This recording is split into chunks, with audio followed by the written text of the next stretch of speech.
మా ప్రభుత్వం ఇచ్చినటువంటి దాన్ని నేను ప్రజల్లో కూడా విస్తృతంగా తీసుకెళ్లాల్సిన అవసరం కూడా మేము తీసుకెళ్తాం. మీడియా కూడా ద్వారా కావచ్చు, మేము చేసినటువంటి 13 పైసలు తగ్గింపు అనేది ఒక గొప్ప చరిత్రలో సువర్ణాక్షరం దిగించిన దగ్గర రోజు. వాస్తవంగా మన ఆఖరి రోజు కౌన్సిల్లో విద్యుత్ శాఖలో మనం ప్రకటన చేద్దాం అనుకున్నాం.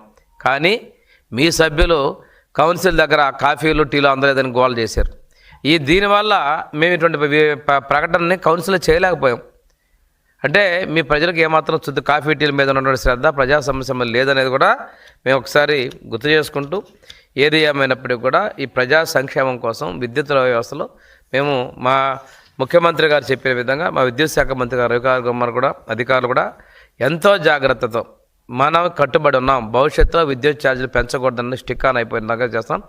దీంతో పాటు బార్బర్ సెలూన్లకి, అదేవిధంగా చేనేతలకు ఉన్నటువంటి వేవర్ స్టాల్స్కి, అదేవిధంగా ఆక్వా రంగంలో యొక్క రైతులకి ₹50 యూనిట్ ఇవ్వడం, ఎస్సీ ఎస్టీ సబ్సిడీ, ఇవన్నీ కూడా మేము చేసుకుంటూనే రేట్లు తగ్గించామంటే ఇది సమర్థతకి, మా యొక్క ముఖ్యమంత్రి గారి యొక్క పరిపాలన దక్షతకి, మా ప్రభుత్వం యొక్క నిబద్ధతకి ఇది చిహ్నం అని తెలియజేసుకుంటూ, భవిష్యత్తులో కూడా మరిన్ని సంస్కరణ తీసుకొస్తామని తెలియజేసుకుని సెలవు తీసుకుంటున్నాం.